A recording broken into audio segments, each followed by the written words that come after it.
Hello, everybody. Welcome to Comics episode 28. I'm your host, Technique, and I'm sitting here with my co-host, Matt, aka Nighthawk Plays. How's it going, man? I'm doing well, man. Happy weekend. Happy almost Christmas and New Year. Yeah. But I'm doing well, man. I'm doing well. How about yourself? How was your week? You good? I'm doing well. Nice hat. Try to center myself. Thanks. Yeah, I gotta represent something that was awesome. So, yeah, the week's going okay. It's rough as hell on Twitch right now. Let me just be real. Twitch is, whew, boy, yeah. But we find ways to make it work. Other than that, Spider-Man. I watched Spider-Man yesterday. We're gonna go through that. Don't worry, no spoilers. Don't worry, no spoilers. It was fucking phenomenal. Like, probably definitely one of the best Marvel films ever made, and definitely the best Spider-Man film ever made. Wow. Okay. Yeah, hands down, it's that good. And I thought I was probably gonna be the only one saying that, but nah, the internet is definitely speaking volumes about it. It was definitely something that they have Kevin Feige and team just like, anyway, we're going to distance later. Other than that, man, not too much. Preparing to leave next week on Tuesday and go see family out in West Coast. Other than that, yeah, I hope you obviously have a fantastic time with the family next week. Thanks. As I do everybody. I have no idea what we're doing next week for Christmas with everything that's going on. I don't want to get into it, but I know I will be with Oliver, Chloe, and my wife for Christmas, and we're gonna make the kids smile, and it's what it's all about. And good morning, everyone out there. See some nice, lovely faces. Hello, happy weekend to you. As Frank said, we got a fun show for you today. We are going to talk about Spider-Man: No Way Home, non-spoiler. Yeah, non-spoiler. Just pretty much a review that you'll hear just about anywhere. Tom and Zendaya and all them said no spoilers, so we'll abide by them. And there's definitely a couple of other pieces of news. Obviously, Hawkeye episode 5 just recently came out, which was jaw-dropping to say the least. There's some comic book news. There's some oh my god, I just read something too. It's slipping my mind. News. There's some movie news. There's some TV news, and then some news, and then obviously for those of you who don't know, right before the new year on the 29th as well. We have a Book of Boba Fett dropping too, so we're gonna have a new series to watch and talk about as well. So fun times. Yep, fun times indeed. Well, I guess we should go ahead and get started. This will be the last show of the year, by the way. Typically, I wanted to do a year recap, so maybe we should do that to start off with. We started off the year pretty strong. I mean, we started off at GCX. I want to say was our real first like dig into what comics is really going to be like. The other shows were kind of like test pilots to try to see, pique interest of people and see where their heads are when it comes to comics, to show that it's not just the big. Even though we discussed the big two a lot, I mean, obviously they're in the news more than indie, but we do cover indie and webtoons and other things of that nature. There's an eyelash on my glasses. Speaking of glasses, on top of that, we went through, there's growing pains and stuff like that, but we're starting to evolve, and we have plans for the future where we want to be and what we want to do. I mean, eventually we want to go and hit these premieres live and interview these stars and be on the red carpet, give early day non-spoiler reviews, and be an outlet for that. That's the goal for next year. But this year's been pretty good. We covered a lot of stuff. There's been a lot of shows. WandaVision, Loki, Falcon Winter Soldier, now Hawkeye, tons of movies. We haven't really covered Eternals to the extent, but we did cover it a good bit. We talked about Shang-Chi, yep. Yeah. What was before that? Oh, Black Widow. We talked about the Snyder Cut. Snyder Cut. We definitely hit a lot of things this year, and I know it's definitely been the big two heavy, but we're 2 weeks ago, right? We talked to your friend Will and his partner with Will and Charles Soule. Yeah, I mean, and I know Snyder. And they're big with obviously Star Wars amongst other things, but Scott Snyder as well. We were talking about their own publishing, the things that they're creating that is new, which was awesome. You geeked out with Mark as we both did. Geeked out with Mark. It was awesome. Yeah, it was awesome. I'm listening to Ascendancy right now. There you incredible. Go. I don't know how that dude evolves as a voice actor, but good lord. They just nailed it, and Ascendancy is so good. If you haven't listened to it yet, definitely listen to it. Honestly, if you listen to Ascendancy first, you'll be in a better place with the other Thrawn books, because Ascendancy the Ascendancy trilogy comes before the Thrawn books that were released before. Yeah, I don't know why Star Wars does that, but that's what they do. It's Star Wars. I think they just get a better grasp on the character before they switch it. Witcher season 2 is out. We really haven't gone through Witcher. I fell asleep during Witcher season 1 multiple times, so I have to go back and watch it. Yeah, it wasn't the first couple episodes were entertaining. When Geralt was fighting in the village, that was probably the coolest shit I've seen. Oh yeah, that was fun. But other than that, I was just snore fest. I have to go back and watch it again, maybe midday with coffee in hand. Not 2 a.m. Maybe I'll see what everybody's freaking out about. But season 2 looks dope. Henry's a hunk of a man, and he does his job well. I'm there for Henry at the end of the day. But the cast is expanding, and they got some pretty neat people on that cast. I still don't feel like Ciri is a good fit, but whatever. Maybe she'll surprise us in season 2. I think why I love Henry so much is not just in Superman, but in this as well. Like, he loves these type of worlds that he's living in. He's a geek like us, right? Oh, yeah, like he plays computer games. Graham Norton is getting some crap for him going at his geekdom. A couple of weeks ago, that was, anyway. And I loved his show, but that's a whole nother conversation. But Henry Cavill, it's awesome to see these actors and actresses. Tom Holland, most recently, even Andrew Garfield was a big Spider-Man fan, but obviously that didn't work out in his favor. But Tom Holland, you have Henry Cavill, amongst other mainstream actors and actresses playing these larger than life characters that they grew up loving or reading or diving into. And it's cool seeing that side of them. And it's not just, I'm just going to play this character, whatever. I'm a good actor or actress and whatever. It's pretty dope to see. But to go to your point before, Ben, I'm absolutely excited and on board and want to see what we could do with getting to premieres, having these interviews, because now more than ever, you look at TikTok, you look at this media that we live inside. These people are going to the premieres. They're going these interviews. They're taking over shows, and we're right on the cusp of it. And not to toot our own horn, I think we're doing great. So there's no reason why we don't next year. I don't discredit people, but there's hosts out there that I've hosted with that are doing that are working for Marvel now, and I'm just like, be out there. So there's things that we'll go into more detail about Tom Holland and stuff like that. Like I said, no spoiler alert, but we'll be harping on the fandom of Tom Holland and Zendaya and how even Jacob and how they really really breathe life into a series that was in trouble for a while, going through a curse event. Let's go into it. New comic announcements and stuff. Let's talk about the elephant. Well, the bat in the room.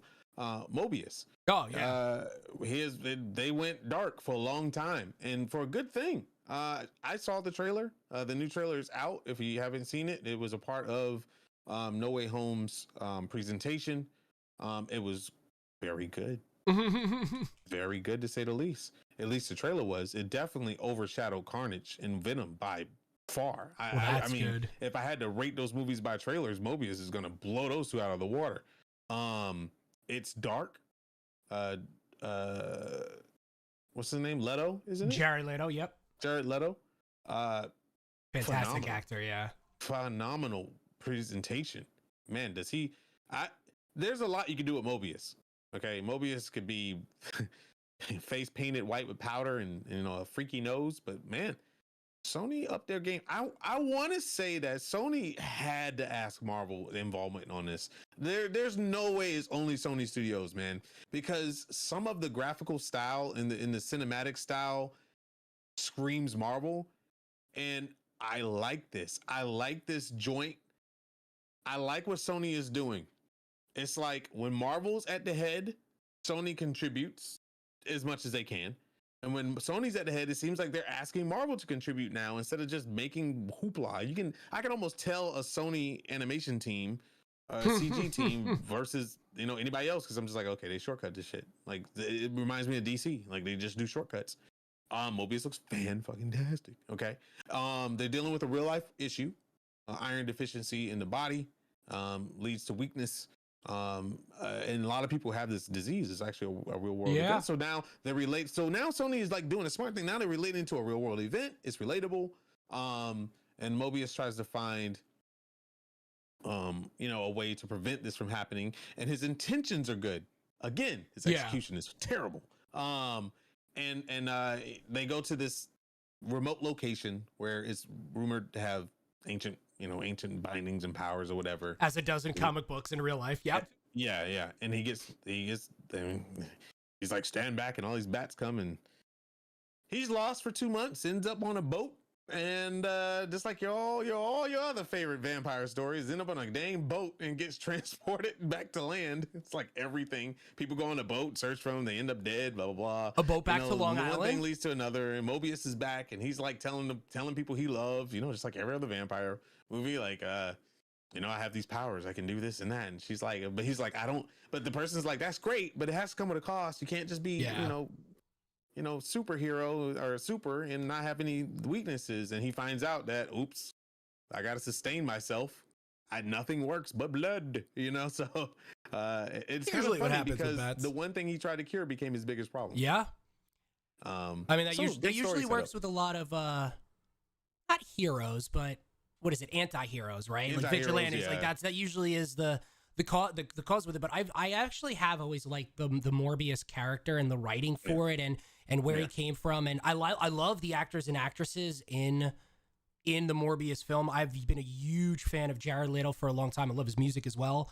30 Seconds from Mars. So seeing him in this role, I know everything was said with Joker and the Ayer cut and everything, but that wasn't his fault. I mean, if you saw the end of Justice League, that portrayal of him at that part looked really cool. So if that was the character, I do think we're missing out on something, but that's a whole nother conversation. But I do think with the success of Spider-Man, with the relationship between Sony and Marvel, it would be stupid for Sony not to talk to Marvel about these characters, especially with the way how Venom has been seen in the public. And I did a little research while you were talking. It does look like Marvel, though they were a producer on the film in association, it does look like they had a little bit more of a hand than the Venom films. I do think that we're going to see more Venom. Do I think it's going to be Tom Hardy? Probably not, because of how the past two movies have gone and how successful it has been with Spider-Man and their villains. Like, still, I mean, I loved. There's things to say about Mysterio, but I loved, and I hope we see more of him. Michael Keaton's Vulture. Vulture. I want to see more. Yeah, like he was amazing. Yeah. But as far as this goes, this is after Spider-Man, which is the most anticipated film. We were talking about this yesterday. The last Marvel big release post-pandemic was Far From Home. Mm-hmm. Now, yes, we have had Shang-Chi, we have had Eternals most recently, but this during the pandemic, post-pandemic, what do you call it? Like, this is the big film, and right now, it's showing. People are going out for it. Yeah, and huge.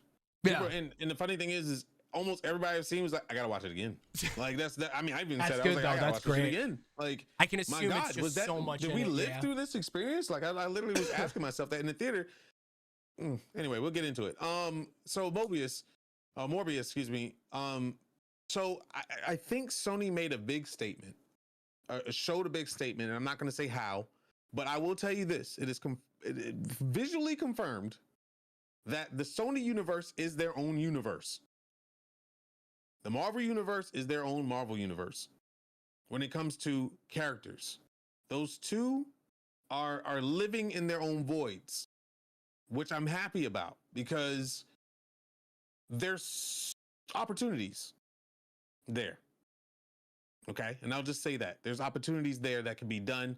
And hopefully we see that those opportunities are expanded on, and having those two universes live in a world under Marvel's umbrella, but still be multiple universes is really cool. It's kind of like Spider-Verse, right? Spider-Verse is or whatever.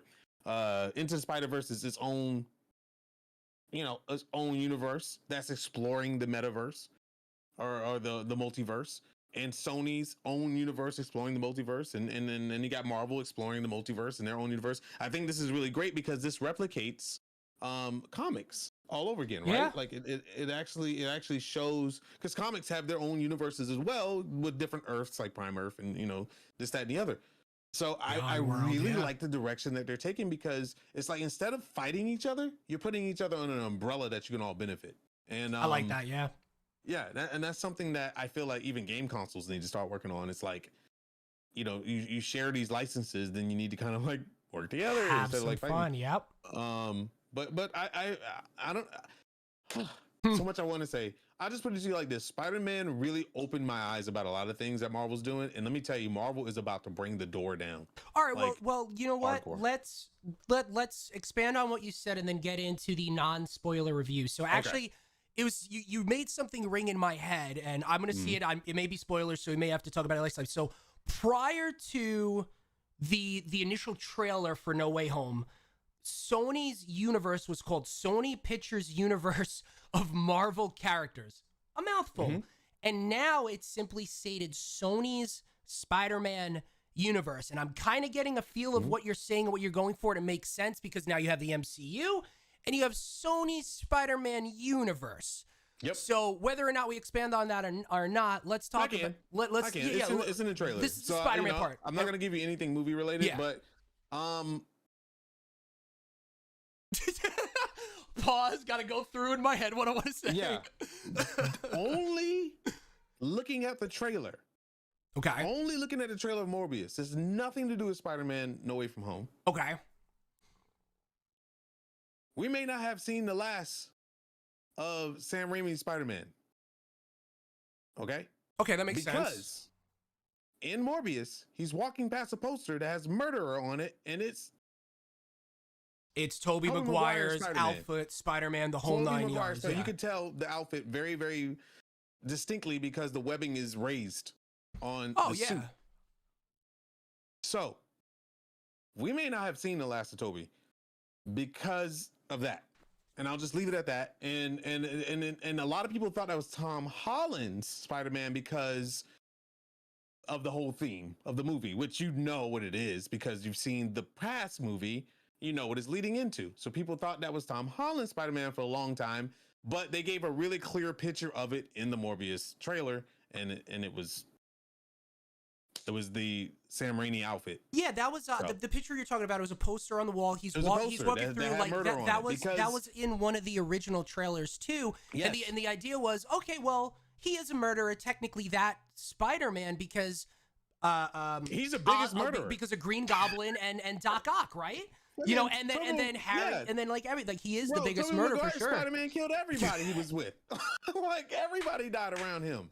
Besides MJ, everybody died. So it's just like, okay, Doc Ock, fucking Norman Osborn, his best friend, like everybody died. So he is a murderer. I mean, it's essentially that. You know, he let rage take over and he killed people. Essentially, when he could have saved them. So the great power comes great responsibility. He didn't really listen to that shit. So there's that. And so going into Tom Holland, Tom Holland was a fan of Spider-Man ever since he was like 9 years old, even earlier. Yeah. There's pictures of him in Spider-Man outfits with his brothers. This was literally a dream come true for him. And you can tell he breathes life. I think the reason why Tom Holland is my favorite is he nails Peter Parker to a point where it's so close to the comic, it's natural for him. Yeah. I don't want to give him, like, I give him 90% of the credit. I think 10% of that credit is there because of what Tobey Maguire and Andrew Garfield has already contributed to the Spider-Man universe to give him a little balance in between. What to do, what not to do, yeah.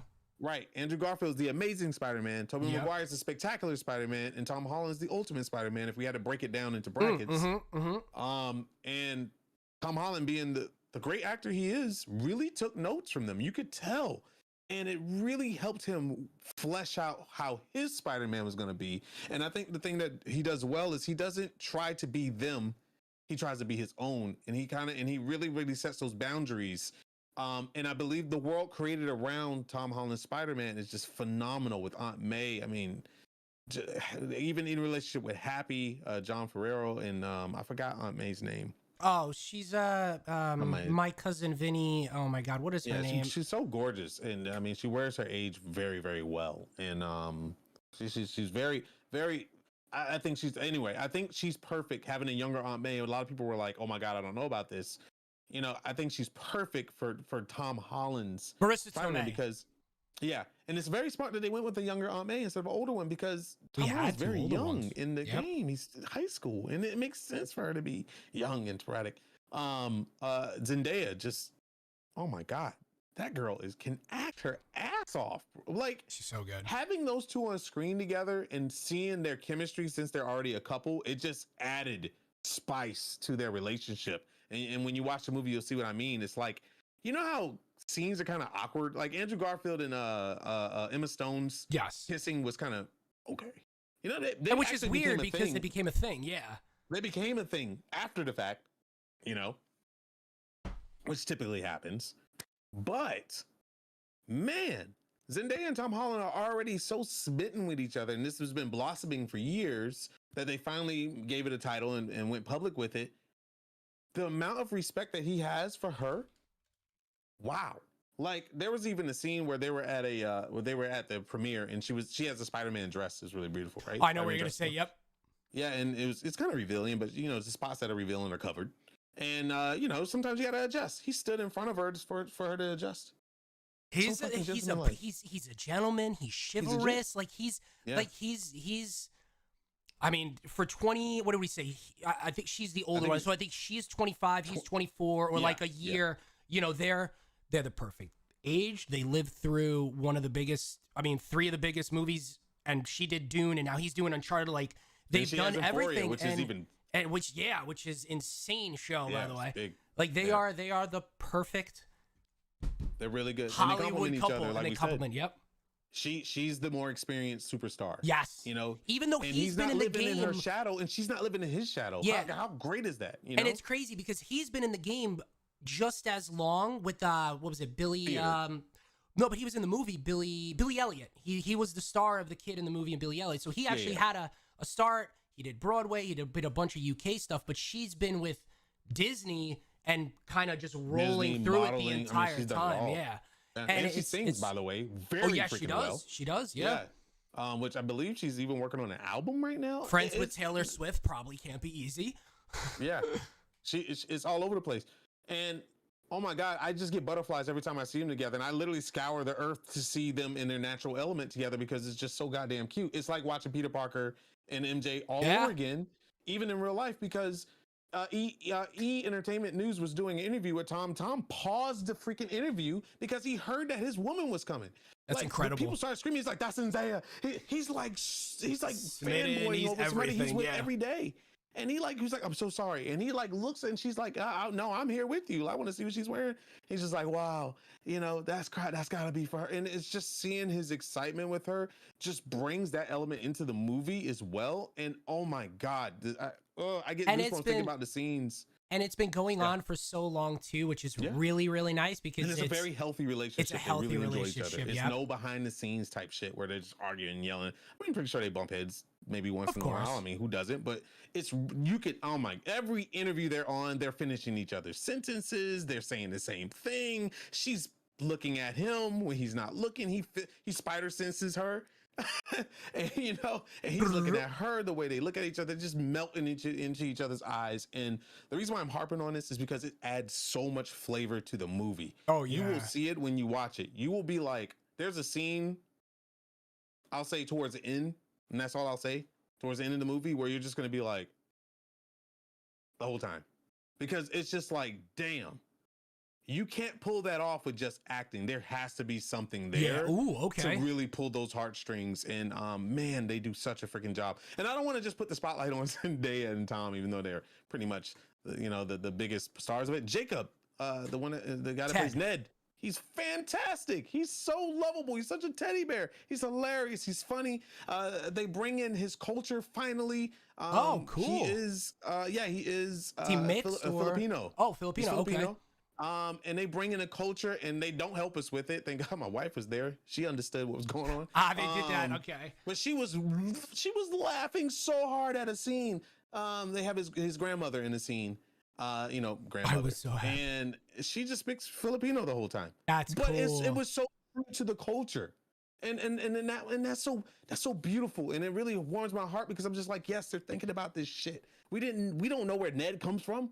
Like we just know he's there and he's annoying as shit sometimes. Yeah, he's lovable. We got where Peter was from in the first movie, of course, and throughout because it's Peter Parker. We got where MJ. Zendaya, excuse me. Well, we got where MJ was from, Zendaya, in the first movie with Vulture. Yeah. Not necessarily where she's from, but kind of like not physically where she's from, but where she's from. The other girl, what I forgot. And then his girlfriend in that was, and then we saw her family. Yeah, and then now you have Ned. It's kind of cool that kind of like each movie and throughout you got a little bit more information about him, and they fleshed out the characters.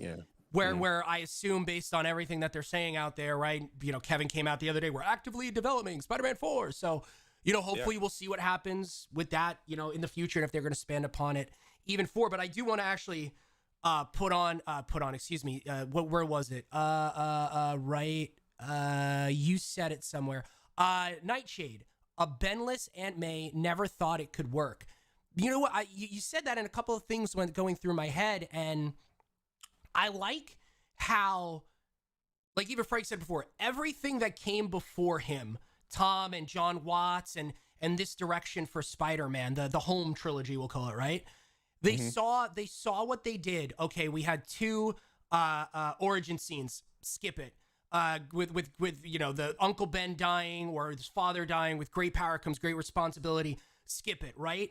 And they changed it. You had two Aunt Mays with Spider-Man that were, kind of the sage age, like little older by one or two. With Rosemary Harris, who was the older of the three. Sally Fields, a very prominent actress, obviously, and now Marissa Tomei, who is the youngest one. Like they like you said, they saw the things that didn't work, and they okay, let's try to make this more of a real life. Is an aunt going to be for a teenager that old necessarily? No, let's not go with it. Made throughout the series. Yeah, and I'm happy Jon Favreau is fantastic, obviously, and obviously, this is the first Spider-Man trilogy not only to be directed by the same director, John Watts, 3 movies in a row, and it's been successful that it's going to be a 4th. So time. It's been the curse has been broken. Yeah, the curse has been broken. I mean, signing Tom Holland to another 3-project 3+ contract deal, which will probably be extended even more, goes without saying. I mean, he really embodies that character. I mean, he bought a house in Atlanta. He stays there during the whole filming. He doesn't go back and forth and go home, which I think is really important. He really dives in and tries to hit not only what fans want to see, but his own love for Spider-Man. And I think it's how careful he is about it, how playful he is about it. I love seeing him get stardom. I think this year is really big for him. Next year is going to be big for him too, because they're still going to be doing media tours even through the first quarter of next year. And he was on Hot Ones recently, and it was really cute. It was really hilarious. So funny. He's an extremely hilarious person. I didn't understand how funny he was. But he was with Henry Cavill and Zendaya, and I think Jacob was there, and they were on that British show. The Graham Norton show. That guy was being an idiot. And he was telling the story. He was like, well, this is the first time that Superman and Spider-Man's been in a room together. And he's like, actually not. He was like, when I was 11 years old, probably the same height as I am now, which was really funny. He said that. And he is short. He's like 5'6" or 5'7", something like that. And that's not really that short. I guess that's kind of a little bit below average. But anyway, he was like, yeah, I was in the bathroom when I was 11 years old, and I saw that Superman was sitting in the stall right next to me. And he said, it was like, whoa, there's Superman. And he's like, and then I looked over and looked down, and everybody was like laughing and shit. And he was like, no, I'm joking. He was like, don't tell him that. Henry was like, don't say that. That's hilarious. It's just funny stuff he would say. Tom is really quick with it. He's very, very quick with it. And which I think puts a good balance in Spider-Man. Yeah. Interesting enough, he's okay. So each Spider-Man iteration was interesting. Tobey Maguire's Spectacular Spider-Man was very serious. You know, not very no Spider-Man humor, just serious. He did a little corny thing here and there, but it was definitely serious. Like that. It was very Sony. Yes. Yeah, very Sony. Yes, that's a great way to put it. Actually, Andrew Garfield, great on the comebacks. Very snarky type of Spider-Man. Oh no, not the knife. Yeah, like those type of scenes. Just very but quippy, maybe a little over exaggerated. And Tom Holland's kind of sitting in the middle here. Another thing that he said, what separates him from every other Spider-Man is that people are like, dude, you wear a suit. How is acting in a suit different than facial expressions? Obviously, as Peter Parker, you can put a little bit more expression on your, what you're doing in acting. But how do you do this behind a mask in a suit? And he says, I'll tell you one of my, and this is funny because I had to do a Mortal Kombat special back in the day for theater. A theater thing, was a martial arts thing. Cool. And when you're behind a mask, you can't really show expressions but your eyebrows. So it's funny how he does what I do. You're more expressive with your body, right? So he says what he does is he makes his arms go dead. So when something's coming around, he goes the whole body, like whip, his body, like his arms are flailing with it because that gives you more of expression, and that's a very old tactic that Power Rangers used to do. Yeah, when they're talking, they're just bobbing their heads all day, right? Yeah, it's a little over exaggerating. I know what you're talking about, today, but that's what you do. You have to do that. That's why they're just like with their hands, and it's like you wouldn't do that in a conversation, but you got to do it. So I thought that was really cool. And another thing real quick is that Zendaya posted, was on the talk show, and he was like, what is your main, somebody, I think it was Jimmy Fallon. He's like, what's your main concern about, Tom and Spider-Man? She was like, not only does he do he does most of his stunts. Yeah, most which of his is really cool. Because that's what he wants, and I don't blame him. And I have another thing about, I don't know if stunts? I don't know if I should say that. But anyway, she was like, I'm concerned about him breathing. I'm concerned about him puking in his helmet and it's going all over his face. That's she's like, he has a mask and a helmet and all the face shield on, and he, it's hot in there and he might puke. And they were like, that's a valid concern. And he was like, yeah. She comes up to me and I sometimes go in front of her, and she's like, yeah, and I hate it. So today, she posted that in what was it, 2018? Posted that. 2019, she said still valid. Still valid. Yesterday, she posted still. Like she quoted each one for each movie. So I thought that was really cute. How they live around this movie, and when they're just really good at marketing and promoting it, because they're not kids, but they're living the dream, man, and they're enjoying it while it lasts. It was just really nice to see. I can go forever about that. Yeah.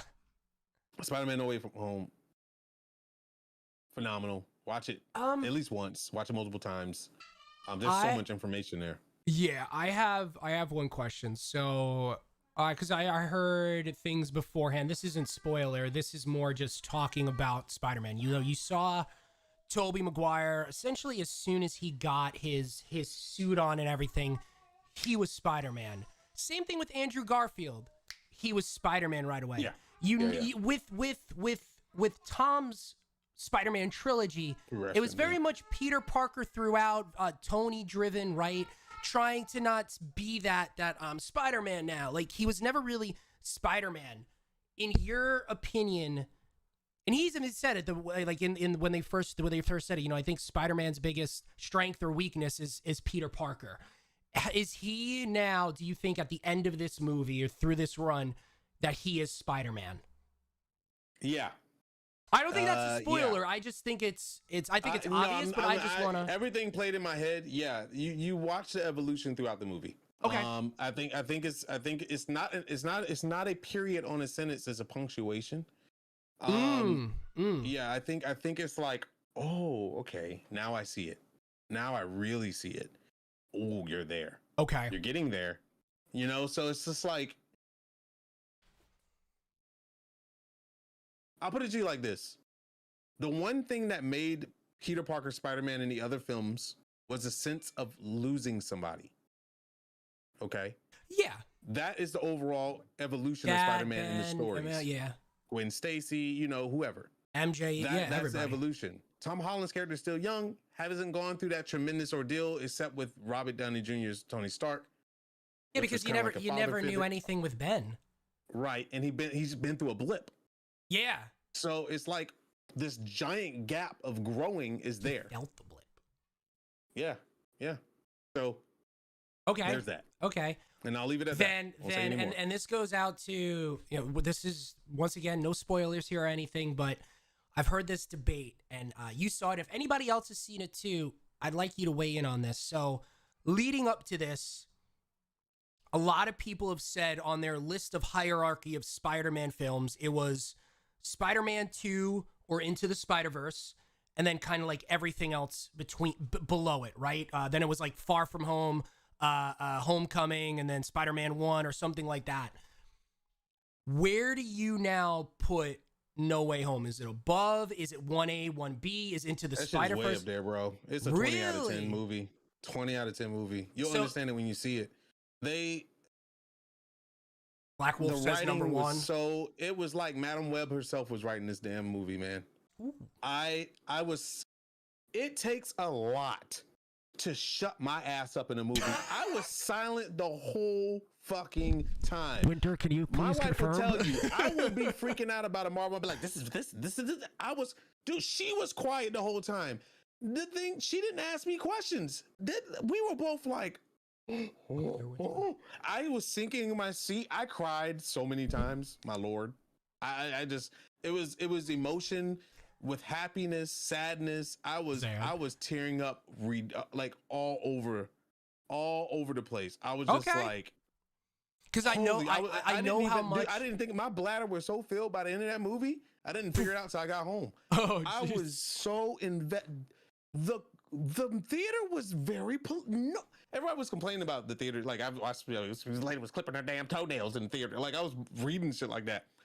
There was no disturbances in the theater except for a couple, and those were very warranted. And I won't say why. Cheers. Like cheers. We've all been to those type of movies that something happens like you're everybody. Like, yeah. You know, you're like, yeah. You know, the Endgame Avengers, right? Yes. Yeah. That film was good. That's a good film. And the good thing about it is it's going to lead into even better films because Marvel is finding their style. They're finding their pathway of patterns. And oh my God. Okay, you all seen the trailers. Yes, everyone's seen the trailers. Holy shit, Doctor Strange is cool as fuck, bro. God, it just got me so excited. I'm getting goosebumps thinking about it, dude. The scene between him and Peter. Wait till you see it. You're gonna be sitting on the edge of your seats and like smiling, and oh my God, it's just it's so good. I want to talk about it so bad. Well, it's just so much good shit. I mean, as Frank said, earlier, this is the last show of the year. You know, we go into Christmas. Happy holidays, everybody. We go into to New Year's Day on the 1st. We'll be back on the 8th. I think the homework for it is by the 8th, we're definitely going to be talking about Spider-Man, it. You don't show up because I'm spoiling the fuck out of it. Visually orgasmic. I'm going ham. I mean, but that's great to hear because I know how I compare it to me, right? Your Spider-Man is here, my Superman is here. So we have we have the idea, we have these visions, especially for you when it comes to Miles Morales, right? And Spider-Verse was... I'll say Spider-Verse and Spider-Man 2 was with Doc Ock. Spider-Man 2 was two of my favorite films, and Spider-Man 2 is arguably one of my favorite films, period, just because of how good it was, and that's on a lot of people's lists. So hearing what you're saying, how it blows those other two out of the water and hits the shit out of Spider-Man 2. Like it stomps it by far. And you'll find out why. This film is a collection of years, 20 years in the making this film was. Because people learn how to direct, they learn where to go with it. It all that accumulated to this film. It's literally a pyramid, and this is the pinnacle. And I cannot wait. Now, I will say, Marvel has set the bar so goddamn high. They're going to have problems meeting this. They set the bar high with Endgame, and now you're telling me this? Yeah. Oh, dude, Endgame can't touch this shit. Like, I'm what, man?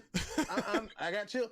It can't. I'm telling you, when you see it, you're gonna be like, "What the hell?" Like they answered every question so brilliantly, and they really it was just artistically well done. Cool, the scenes didn't feel forced. It didn't feel like it was on a stage. The cinematics, the CG was godlike. Really? I mean, I had a hard time figuring. I was just like, man, I wasn't bothered at all. Normally, I'm just like, oh god, that was too CG. Yeah, you get that uncanny valley. You know it's fake. Yeah, but no, it was like well placed. The destruction that was happening in it.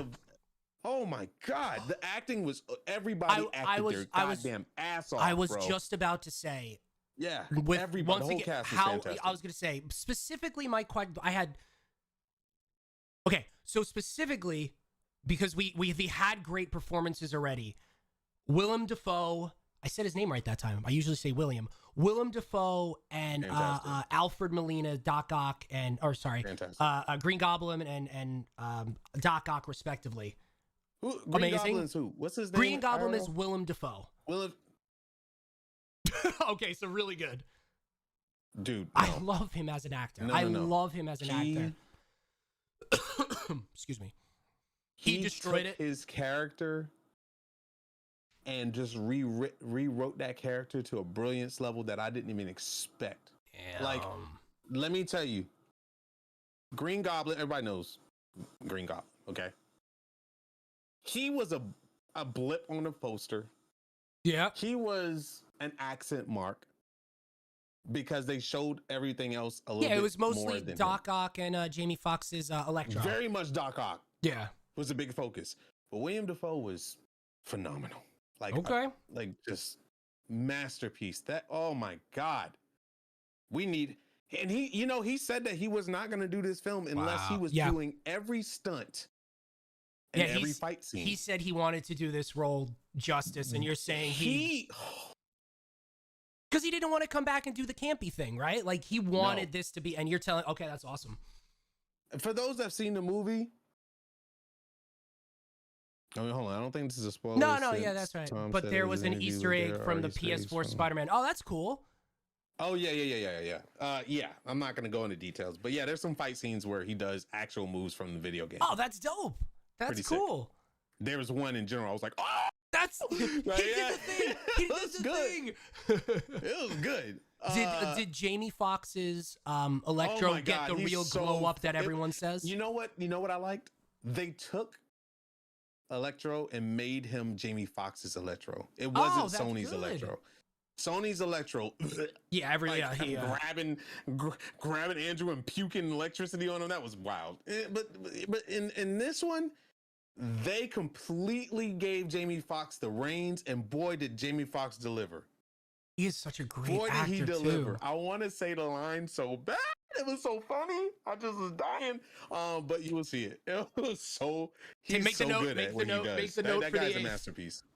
No, but yeah, like he's an amazing actor. Like he in what was that movie with Gerard Butler where he plays the lawyer? I can't think of it. Where like he's trying to show how corrupt the system is, and he goes after everybody, and he's a fantastic actor in that one, amongst other movies as well too. So I think he brought justice to, because Electro didn't get justice. Everybody hated it, and I think now it's a whole different ballgame. My assumption is from the trailers too, like they were the big three, like they were the main protagonists. No, and they were main bad guys. In here, but you also saw Lizard and Sandman. Am I correct to assume, based off the trailers, they're in it, but it's really them three? If that's okay, you know what? No, because that's just more theory. Okay, so anyway, it's not really theory. I just want to say that they gave equal showtime to all of them. I think the only one that didn't get a lot of the villainy feel is probably Lizard, but most of them got equal. Otto Octavius was phenomenal. I love Alfred Molina. He's the whole introduction to Doc Ock. I mean, you pretty much saw it in the trailer. That was really good. That was really good. Wow. Okay. I feel like they took some creative license from Insomniac's Miles Morales Spider-Man in the scene on that bridge. Yeah, I was like, ooh, okay, I got it. I'm gonna watch that closely then. It was good. That was bridge fight was up there with the train. Wow. I don't know about that. I don't know about that. Wait, are you talking about the train scene that we saw in the trailer? Yeah, with Doctor Strange and that was good. That was wild, bro. Okay. That was some wild shit. Oh my God. So the movie was... It made my wife go, oh, this is so cool. Like, it was so funny. Yeah, that train scene was wild. So, I don't know. They pulled that shit off. That was a masterpiece how they pulled that off. So the movie was... The movie was 2.5 hours long. The movie was 2.5 hours long, right? 150 minutes, and that doesn't include the previews. I think that includes the end time, and I mean, I assume there was 2. I mean, everyone's kind of saying, hey, there's 2 post-credit scenes. I don't know. We don't know what they are for those who didn't see it. But did it feel like all the way to the end? Did it feel like 2.5 hours? No. No. It felt like an hour and a half. I felt like an hour was gone. Like, it wasn't wasted. This movie, I will tell you this. This movie is action-packed from start to finish. You're engrossed in the story the moment it starts. And I will tell you, this is not a spoiler. The movie picks up right where the other one ended. Yeah, they said that. There is no is a continuous. So I was explaining to Matt that they obviously shot that first part of the movie the same time they shot. Oh yeah. Far From Home, and they blended it seamlessly, and freaking tastic. Just I didn't see a flaw at all in the movie. I mean, it just makes me lost for words how much a studio that's already hitting the bells and whistles can just do so much more. It's like the dedication to detail is surreal. And like they're very, very much, it's like they have an investigator like us, like a super fan that's saying, but what about this question?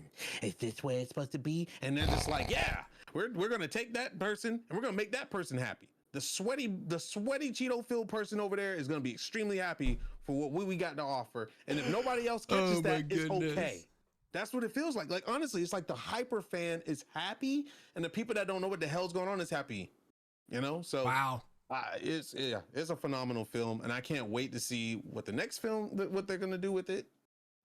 Is there any critique that you would give it?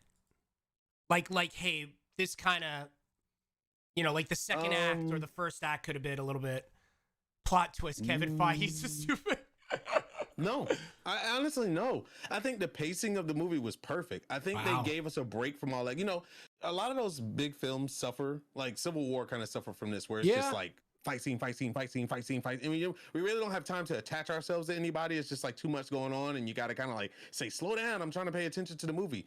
I think they have a good slowdown period in Spider-Man to where you get to like feel for Peter Parker, and then you feel the emotions Peter Parker's feeling.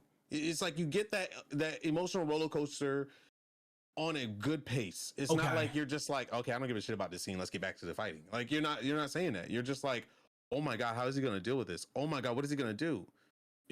Like, okay, this character was introduced with huh? So it felt like a good pacing. I'll just put it there. Okay. Like that. That's good to hear. Yeah. That is good to hear. Huh. So now I'm wondering, remember when Far From Home came out and they had this scene, I think it was towards the end of the movie, where you saw he was over the bridge and it was the picture of the 1, 2, 3, and then the question mark.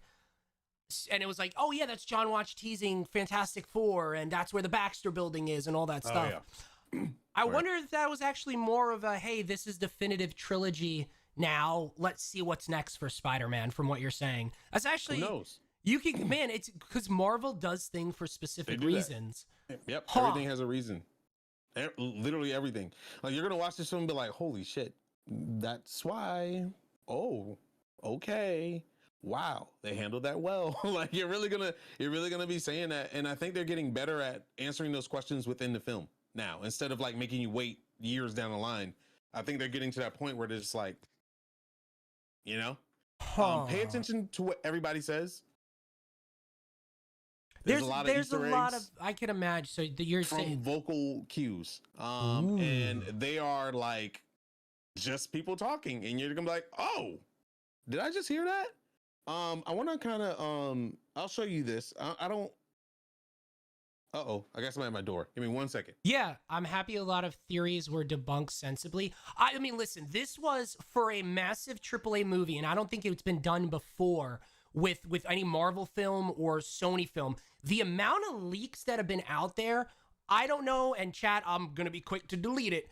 I'm interested to see what was real and what was fake. Let's just go with that, right? That's where I'm going with it. You feel his emotion, turmoil in the core. Ooh. I'm happy a lot of theories except DC. I think they keep, DC. Actually, that is one thing I want to bring up. There is Shazam Fury of the Gods. There's been some new news and information coming out with that in regards to crossovers. Maybe they're finally learning a little bit from Marvel on there. But as far as Marvel goes, this was to cap the end of the year off. We had Shang-Chi, Eternals, and now we're here. I guess one of the questions that I'll have for Frank when he gets back is, we were talking about this last week. Hawkeye is in present day. Spider-Man is from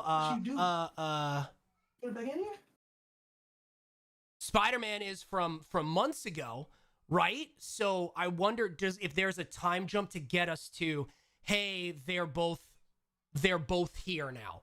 That would be the one question. I don't think that's spoilery. I think that's something we assume to kind of keep the time and the dates up, because that's what they did with Yelena in Hawkeye as well. So I wonder and hope if we get there. That's kind of the one. But no, all good. One of the questions that I had for last week, and if it's a spoiler, let me know. We talked about it. There was a differentiation. There was a difference in time between when Hawkeye was taking place, which was essentially present day, right, just 5 years forward, and Spider-Man being essentially end of summer because of the summer trip at the end of Far From Home.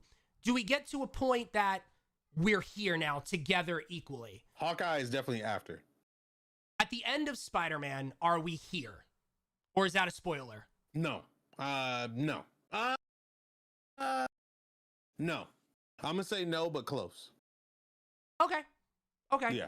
But that's good. That's good because it catches up, because we were talking about it last week. It's like, where's Spider-Man during this? Like, is this, we know that his last movie take place in the end. How is everything going on? I mean, this is a great segue. We're going to talk about episode 5 now. Seeing everything that we assume we saw coming out of the trailers.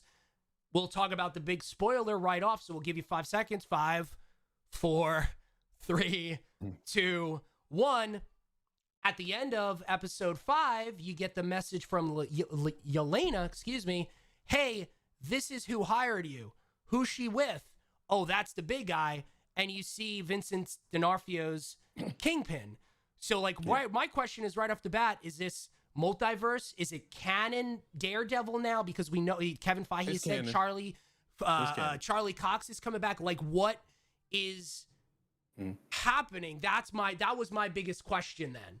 If the effects of whatever in Spider-Man made him here, but if you're saying it's canon, then it's not. Netflix is canon. It hasn't happened in Spider-Man yet. Okay, but it's down the line, and this is definitely 100% canon. So the Kingpin we have here is canon. Charlie Cox is Matt Murdock is canon. That stuff has been 100% told. I mean, already. So I'm not, giving any spoilers or anything or nothing. And I'm happy for it, because there ain't nobody else I want playing Daredevil, and there's no one else I want playing Kingpin. Hawkeye is phenomenal as well. It's a great holiday show. I'm sad that the season's about to be over this week, because that's dumb. Season finale with a bunch of questions. So let's back it up a little bit. Let's backtrack a little bit. Katie Bishop it opens the scene of Katie Bishop pretty much crying to her mom. Went home after Clint says, "Go home. This is much bigger than you."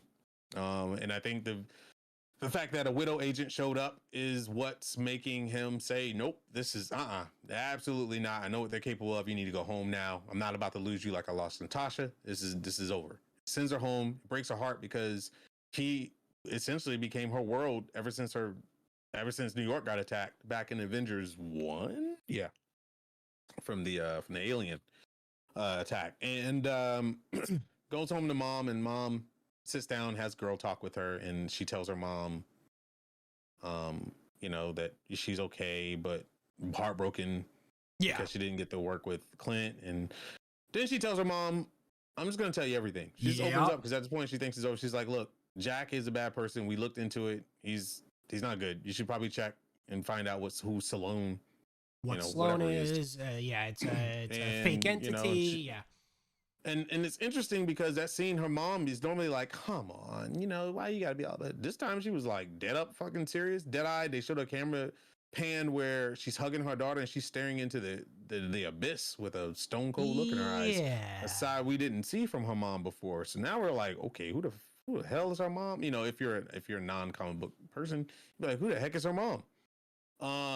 And then after that, her mom makes her feel better. Tell her like, you picking up the bow wasn't a mistake. You're a superhero in your own way, which is kind of interesting. She was like kind of pushing for her daughter. That essentially kind of like overshadows the villainy side of her mom and makes her a mother. And I'm glad they did that instead of just making her a stone cold bitch at the end of the day. Katie's like, okay, she's gonna go back to her apartment. And apartment's wrecked because of what happened with the fire and everything, flooded, water damage, whatever. Goes to the apartment and walks in, and Yelena's there with a pot of macaroni. And she's like, I made macaroni. It's good. You should sit down and eat it, like, let's have girl time. She's like, holy shit, what the hell are you doing in my apartment? And, and she says, she's flat out tells her that Natasha's her sister. And Katie's like, what? And they talk. It was a cute little interaction scene. I think Haley does. That whole scene from the rip where she threw the hot sauce and she goes, hello. Yeah. I want, just like Hawkeye is Kate Bishop and Jeremy Renner's, Clint Barton, excuse me. I want a Yelena Kate Bishop series. Like they go back and forth. Yeah. Their whole discussion and seeing like her corny, funny, friendly side was dope. But actually, to take a step back further to that, though, seeing what happened to Yelena, we had a question about that. She was blipped. Oh, and seeing blipped. That scene of how it was like that, and I lost 5 years. Blipped. Dude, that was intense. Yeah, insane. Yeah, that's a good point. Like, that was very, it was touching. It was feeling, especially the lead up to it, what she was doing as a Black Widow and showing what she was doing. Very important, by the way. Yes. Because her sister gave her a mission, and that mission was super important to her. Yes. And by the time, mind you, that scene, Natasha was still around. Yeah, she was.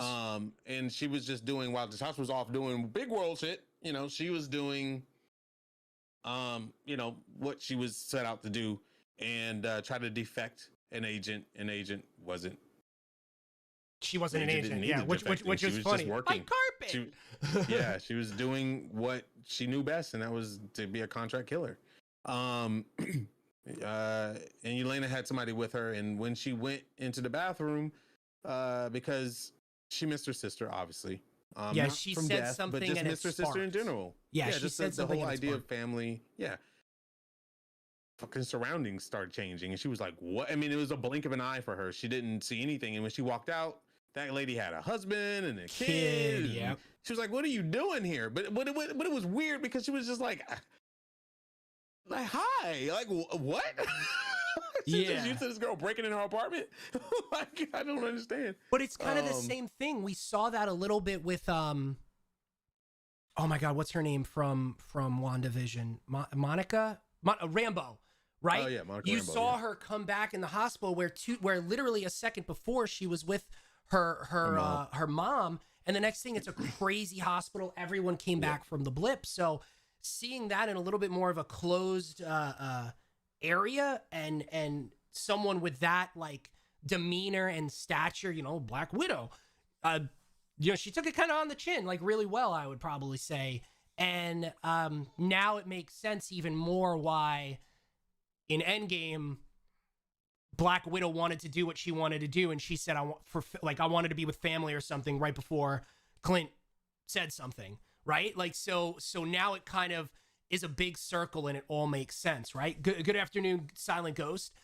And it's interesting to me because she still has no idea what's happening. To kind of fast forward to that conversation, like, as of right now, the only thing that she knows is what Eileen, Claudia, something, Madam Hydra. The only thing she knows about the death of her sister is what she's told her. And who she was hired by, which we talked about the other week too, and now it kind of comes together. She was hired by Bishop's mom. That's why she got the photo, because it's a very crazy, covert, system, Bishop security. Yeah. And she, she specifically said, because he killed my sister. And we know that's not the case. No one knows. No one knows the details. They know the Avengers saved the world, but specifically in that scenario, they don't know what she gave up. Black Widow, Scarlett Johansson. Natasha, excuse me. They don't know what they gave up, and I really hope that that's a good payoff next week in the episode, because it's interesting. I don't know where they're going to go with it. By the end of the episode, I was a little confused at why Yelena was so invested in Katie Bishop, because Yelena, the person she is, I mean, I can make an excuse, but I'll start off like this. Yelena, the person she is, she's very direct. She doesn't give a shit about what you say, but it's whatever she believes in. And she believed that Clint killed her sister because he has a lot of blood on his hands, because they proved him as Ronin. He was introduced to her as Ronin more than Hawkeye. Understandable. But by the end of the episode, she took what Katie Bishop said and actually researched before going after Clint.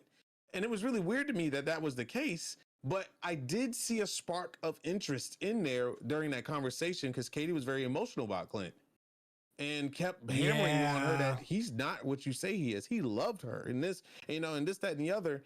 And then she said something about a trail of blood, and then she said something specifically that I think sparked the interest. Yeah, everybody has, but people can change, this, that, and the other. But I think she kind of hinted at the importance that Natasha was to Clint. And then we got the scene of Clint going up there and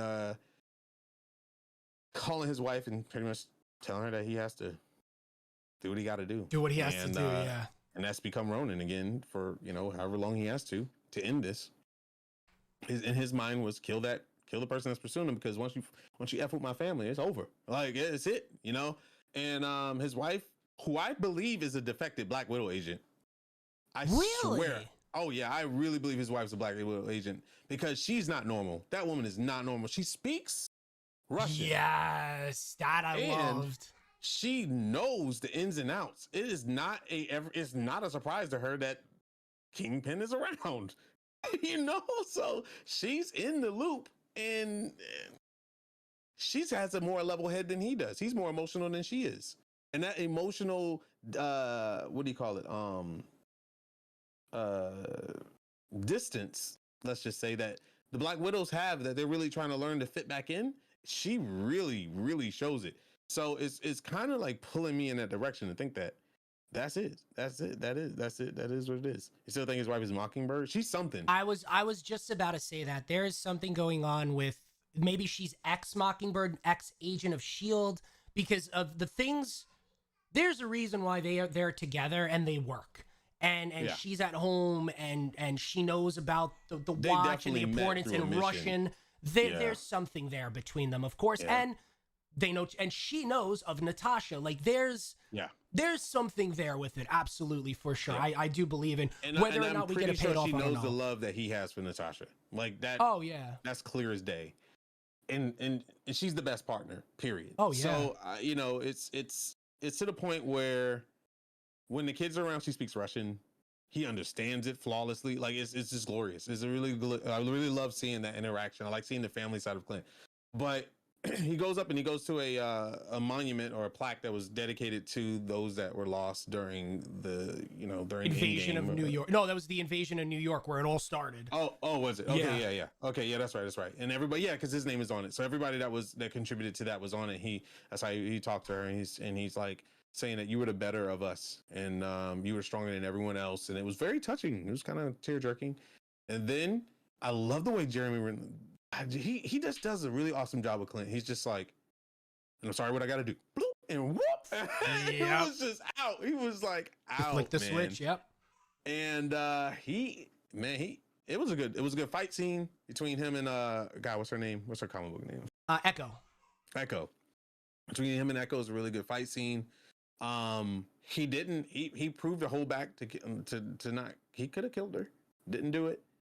She reversed something on him, cut him. a good bit. Was about to kill him. Show honestly. how good of a fighter she is. Yeah, but Katie Bishop to the rescue. With conviction in her eyes, saves Clint, but Clint didn't leave without telling Echo that you need to recheck your priorities here and know what really happened. I was hired by Kingpin to kill your dad. Yeah. And she was like, no way, you're lying. And this and the other, he was like, check your friends pretty much before you try to check anybody else. And with that, they left. She let them get away. Let's just put it right. She didn't pursue them at all. And she went back to talk to her, I guess, lover at this point. And she was like, you were his number 2 man, and you weren't at the meeting. Why weren't you at that meeting that night? And not Kingpin's number 2, but her dad's number 2. And he gave her some bullshit ass answer, and she was like, okay. She knew it was bullshit, drove off, and he was freaking out at the end of the episode. He's just like, oh shit, hit the fan. Yeah, the one thing I like about Echo is you saw how she can read people pretty well.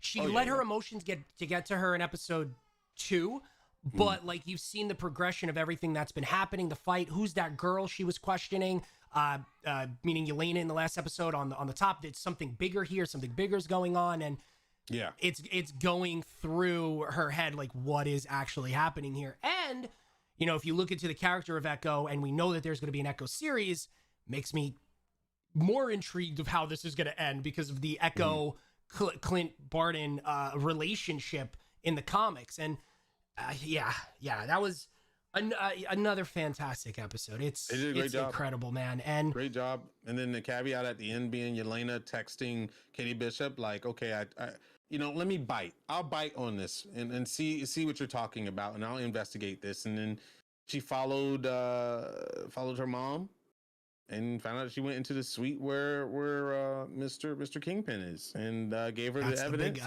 And at the end, it ripped her apart. And she says, "Who's this guy?" And Clint's like, "Oh fuck, that's the big guy." Yeah. And then the mean one, Mr. Gritch, starts playing, which was absolutely fantastic, by the way. Yeah.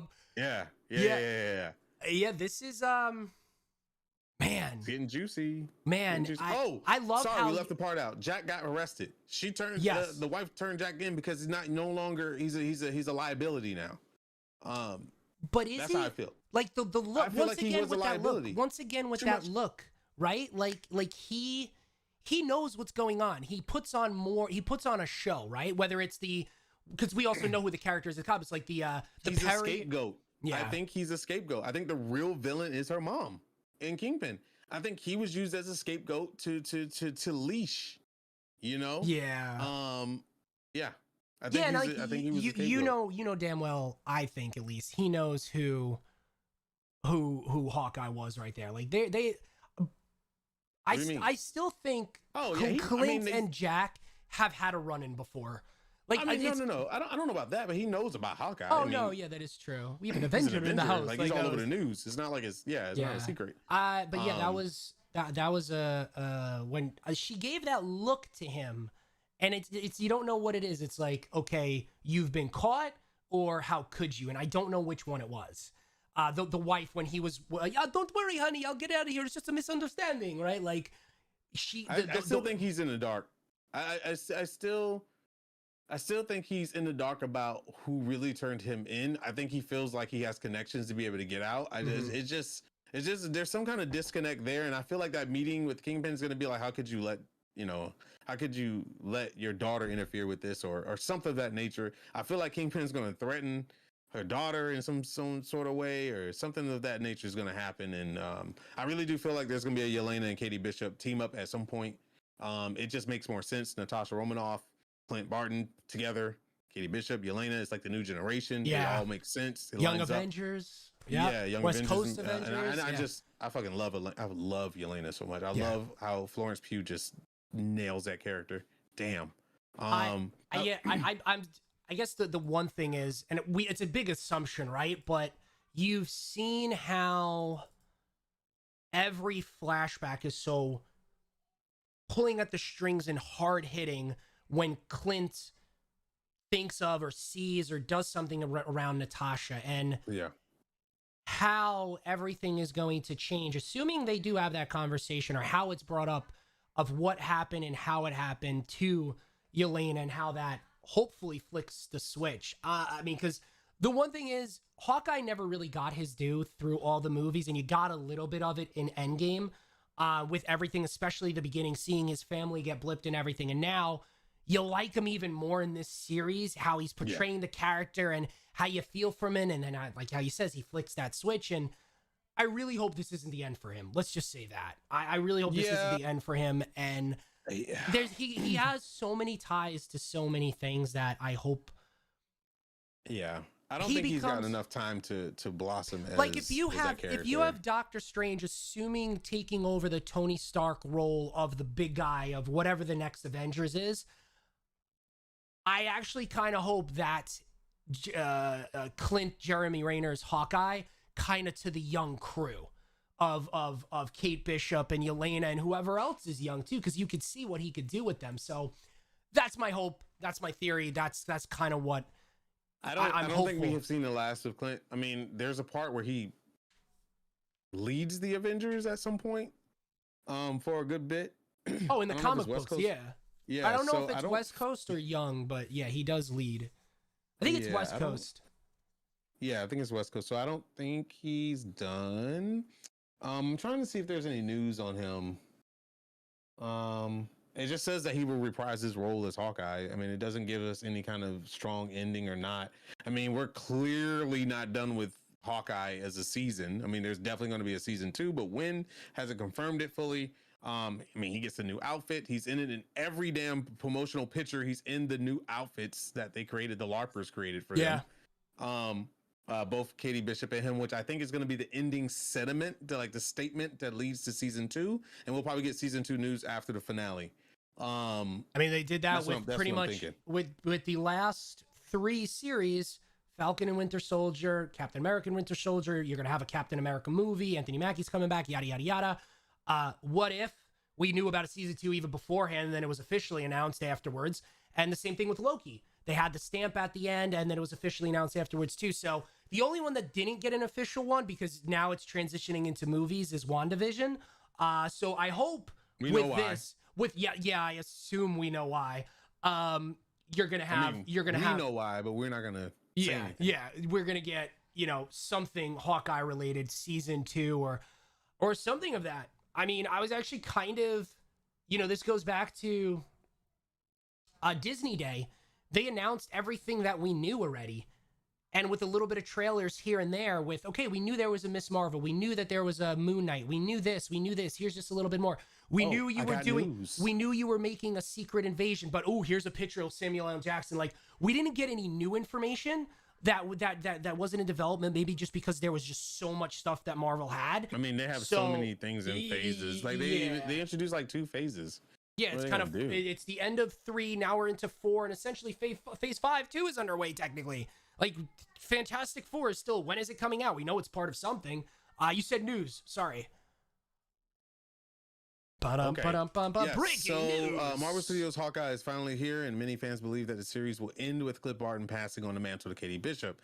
Jeremy Renner has opened up about his future with the MCU after upcoming Hawkeye series, sharing that he doesn't know what will come next. That's not a no, which we know in show business that we're waiting on Marvel to approach him with an offer. That's technically what that essentially means. It's open table, open for negotiation or whatever.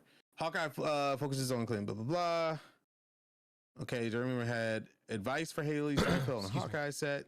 In an interview, a Game Radar Renner, who first made his appearance as Clint Barton Hawkeye in 2011's Thor, revealed that he was unaware of what will come next after Hawkeye, but that he is ready and excited for the series and ready for fans to experience what he and so many others have been cooking up.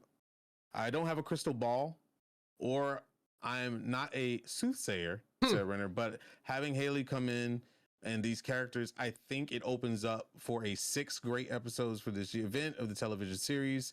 After that, I have no idea, but these 6 episodes are pretty exciting. Okay. Where is that from? This is from GameRant.com. Oh yeah, Game Rant. Yeah, they're very reputable. So I mean, but that's also what Tom Holland was saying prior to Amy and Kevin shedding the news out there. That's what Tom Hiddleston was saying. That's what Anthony Mackie was saying. So it's a PR move. Is there gonna get to a point where it's actually real, like there is nothing else? I don't have any more contracts or anything like that. Eventually, yeah, but it's kind of hard for me to believe that it's gonna be at this point with him. No, yeah, it's definitely a PR move. It's a way to give people hope and not put anything in promising, because it really comes down to what his agents strike a deal with Marvel. Let's just be real. It's a negotiation period. It's the same thing that happened to Robert Downey Jr. many a times. We thought he was done after Iron Man 3, for God's sakes, right? He was like, I'm not doing Iron Man anymore. And then Avengers happened. And then he was like, I'm not doing Iron Man anymore. And then, and then next thing you know, we got like 6 films out of him. It's because they just kept increasing his pay. Negotiations were made. They understood his importance as a character to the series, to the franchise. And he essentially got what he wanted until he was kind of done. And I guess he reached that cap where they just couldn't keep giving him. Jeremy Renner is still, granted, he's been there for a very long time, but he's still in his infancy of negotiations. He can really play some ball with negotiations, with Hawkeye being such a success that it is. He can start presenting some extra numbers and getting him more interest. Yeah. Like, hey, if you really want me to continue as Hawkeye, let's talk, let's negotiate. So I always feel like that's a strong PR move, is to be like, I don't know where it's going to be, because Jeremy is a very much I don't know guy. He plays by the rules. He doesn't give any hope. He really, really follows through with his contract. He was on Fallon, and Fallon's known for prodding people. He just prods people all day. And he was like, so Florence Pugh coming in as, he was like, who's that? I don't know. Yeah. I don't know what you're talking about. Yeah. Yeah. That's Jeremy. I remember that. He literally says that constantly. And like, if he's not told that he can talk, he doesn't talk about it. He's not Tom Holland. He doesn't smile. He doesn't give cues. He doesn't wink or nothing like that. Not Andrew Garfield, who winks when he says stuff. It's literally Jeremy Renner saying like, hey, I'm a very mature person. I've been in this game for a long time. Let's talk about my current movie, or my current series that's coming out that's not Marvel. Like that's him. And I believe that Marvel is probably negotiating with him. It's like, hey, these six episodes was a huge success. We want to get you and Haley back in for another 6 episodes, and we'll go from there. They're probably on that. We'll go from there, thing, because there's so much planned, So I think that's where we are. I think Jeremy is really, really starting to shine. I don't think he shined enough in any of the Avengers movies. He was there, but he was just there. He was like a sidekick at the end of the day. And I think now people are getting emotionally attached to this character, and you can't rip them away. You can't rip him away right now. We just invested in him, So I think we're good. TLDR, I think we're good on that. I hope so, because he's doing a bang up job. There's too many unanswered questions for him to be just gone. Like, there's too many. Yeah. And Haley Steinfeld, Katie Bishop is just too fresh. Yeah, she's not ready. To just been given the mantle. So she still doesn't even know how to make trick arrows. Episode series, I don't know, but this is 6. Yeah, she doesn't even know how to make trick arrows yet. No. So she doesn't even know how to emotionally handle loss. That is also true. Yeah, like there's she's very, very fresh. And I think it's great.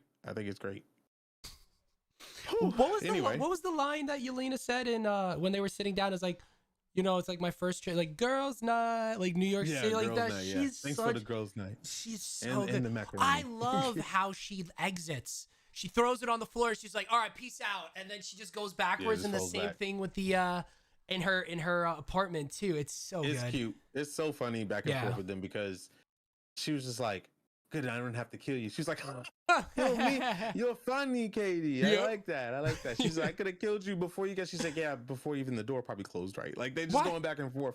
Yeah, why do you keep on saying my full name? I want you to know I know a lot about you. I was like, God, it's so good. Yeah, she was like, you have a 3.8 GPA, yep. Blah, blah, blah, blah. And that was so good. Okay, I got it. Yeah. It was like I said, Florence Pugh, being such a young actor that she is, just the talent, the casting that I've just never heard of these people. I mean, I know if they've been around, and I've seen, like, I go back and I research, like, oh, does she play this and that? But it was never like a prize role. And like Marvel's just opening the door to so much talent out there, and really putting them in the spotlight. And what better way to do it than be in a Marvel film? Yeah. I mean, you've made it if you hit a Marvel film, honestly. Like, very true. So many jobs are going to open up, and there's a good and a bad to it. you're sad to see if like one job offers more, but I think Marvel's always going to be the one that's going to be like, oh, you're going to go do this show. How about extra $1 million on top of that? So they just can. I think they're in a position where like Disney and Marvel are just smiling from ear to ear, and now all they have to worry about is their Star Wars series. Speaking of which, remember how we talked about Star Wars Eclipse? Oh, and yes. how I said Quantum is no thank you.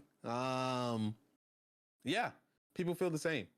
Let me bring this there's boycotts and all kinds of stuff going on about it, and nobody wants that racist ass company doing anything related to Star Wars, because Star Wars is a celebration of culture, honestly. And it's something that everybody can relate to and everybody has a place in. And I mean, they even involve like alien races that are complementary of races and like in our real daily life. I can only imagine the amount of turmoil and damage they can do to the series by allowing them to continue to make that video game without a refreshing of the studio in general.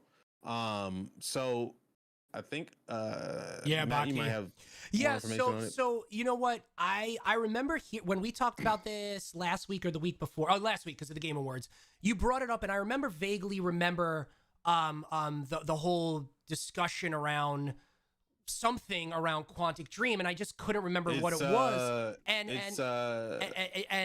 I yesterday the article was posted by IGN. Gregory Yang. It was updated yesterday too. So why hashtag blackout Star Wars Eclipse is trending on Twitter, and they go into it. So in 2018, reports from 3 separate French news outlets made accusations that Quantic Dream fostered a workplace culture for racism, sexism, and homophobia. Which they put in Detroit Become Human, by the way. Studio head David Cage and executive producer Julien D. some French name with an F, were at the center of these allegations. Cage allegedly had a certain attitude towards female employees, told dirty jokes, and had inappropriate remarks about female actors in his games, as well as homophobic and racist remark. However, Cage since that, blah blah blah blah blah blah blah.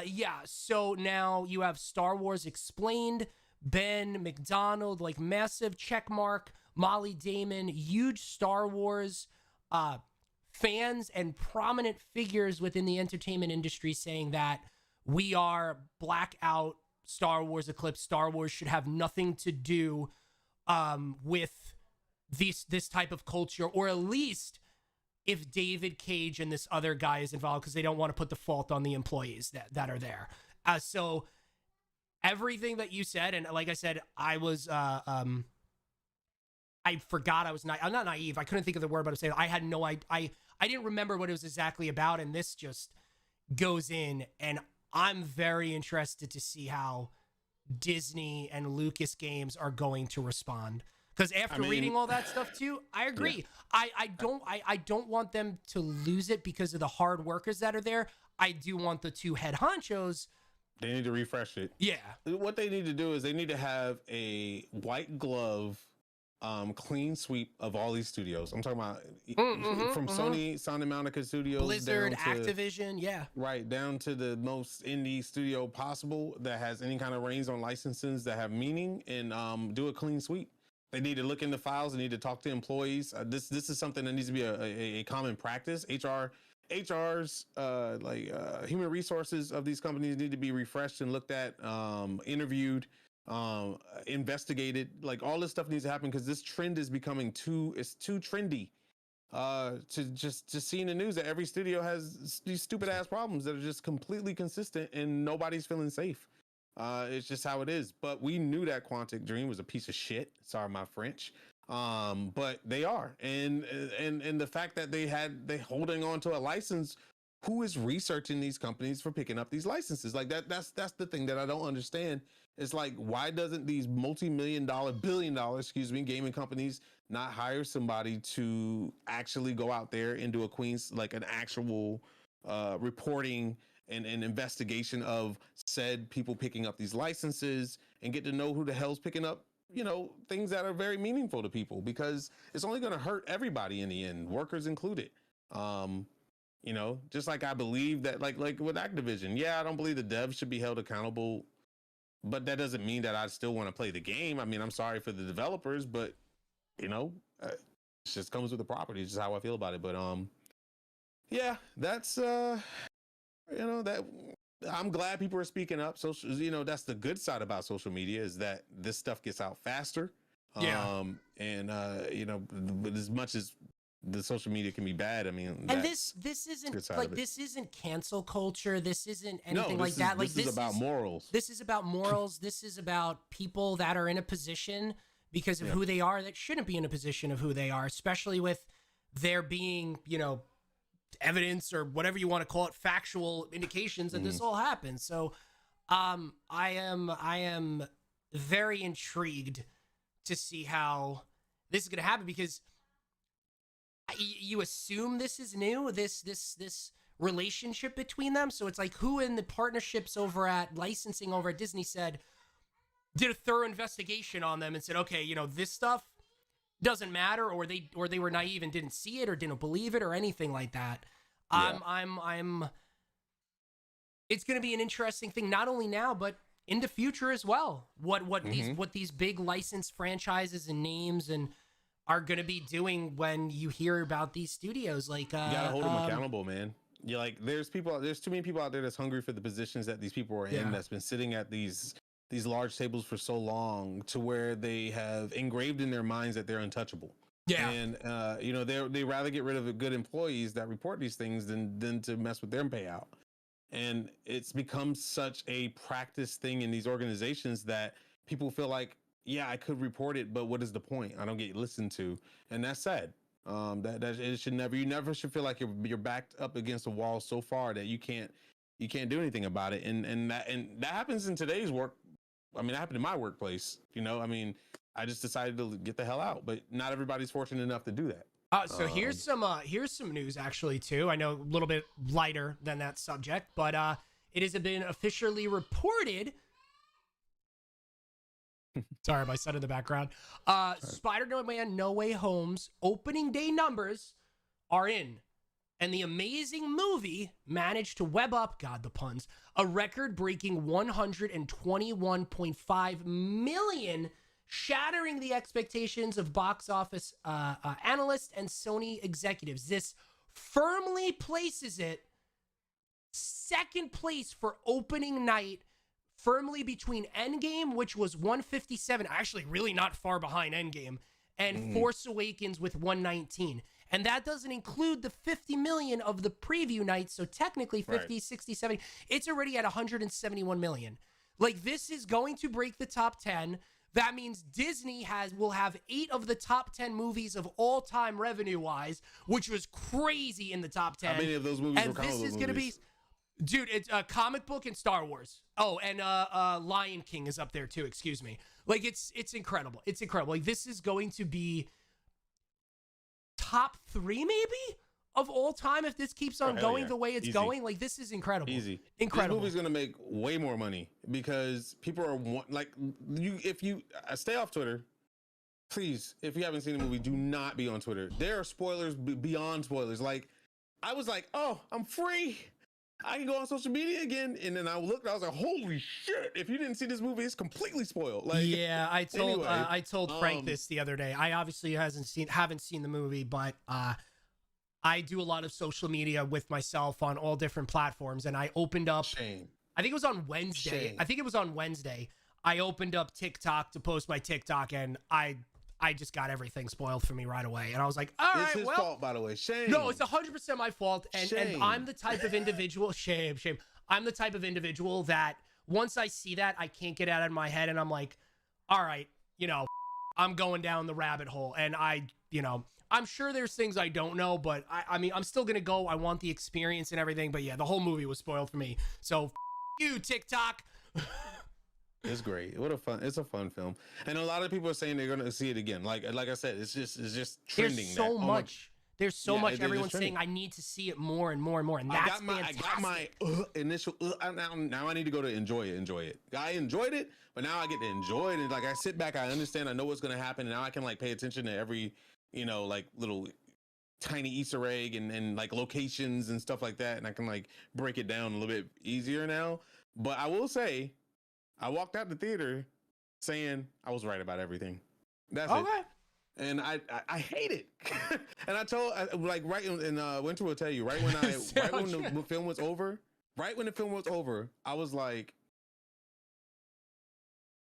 I just got him to buy tickets after what I just said. I was like, this is why I don't break down trailers, because I would have been dead on. Yeah.